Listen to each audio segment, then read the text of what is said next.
Gingon sa sila nga ang akong amahan ug ako Sara. Amen. Ani. Sa di pa sa mo pa diyan magaputa amahan nga labing amahan. Yes, Lord. Ayok mo kanimo kung kay ikaw ng labing amahan sa mga tanan. Ug labaw sa tanan mo salamat kay mga sinuputulog nako. Ug gidogi akong mga baba pagsulti ang pulong karon ng mga paminaw sa imong mga katawhan. Iyan ang idulog masabtan namo ang imong ipasabot karong adlaw. Sa amo kay tugyan sa matang kini nga pagtuon sa ngalan ni Jesus saya sa mga Amen.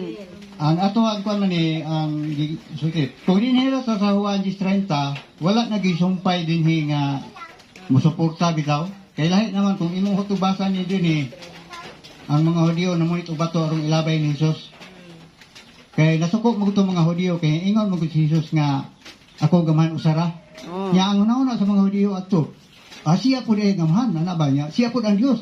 Ba? Notong nasuko ang mga Hudiyo, motong namulit kay bato, kaya ilabay ni Jesus. Pero mo, ang isulti ni Ginong Jesus, tinood gini ang isulti, nga siya ako gamahan usara. Pero ang pagutana, doon na sila, asa sila na usa. Kung siya ilagi usahan sa anak kong samahan.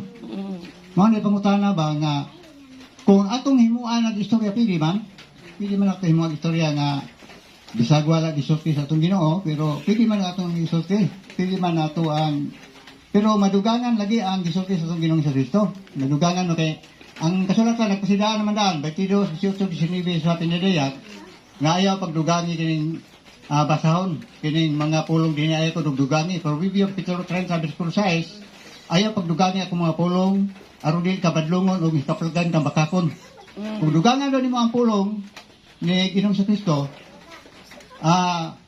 badlungon kaniya o hingalan kaniya bakakon for review kapitulo 30:6 basa niya okay good dinhi no ang ato ang unsay giusahan sa anak kong samahan unsa may inyo ikasultian ni nagtuon man ta di ba ato man ning gitunan tun gay mao man niya ang ato ang ibasihan ang kasulatan mo gid ang recorded man gid sa Biblia may atong gitan-aw wala dili ta maghimo og ato ang kagalingon nga kuan kanang maghimo tag atong sinulat kani gisubay lang nato ang mga gipamulong sa atong Ginoong Kristo. No nga unsa di ay ilang giusahan og sa anak timan.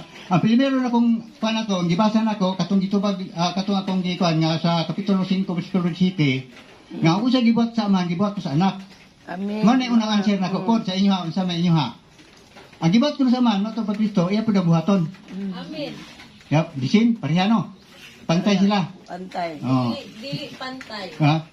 Unya ra nang dili pantay, di na dili pantay anak. Kaya ako sa ning gi asimbol. Gi asimbol sa nato ni.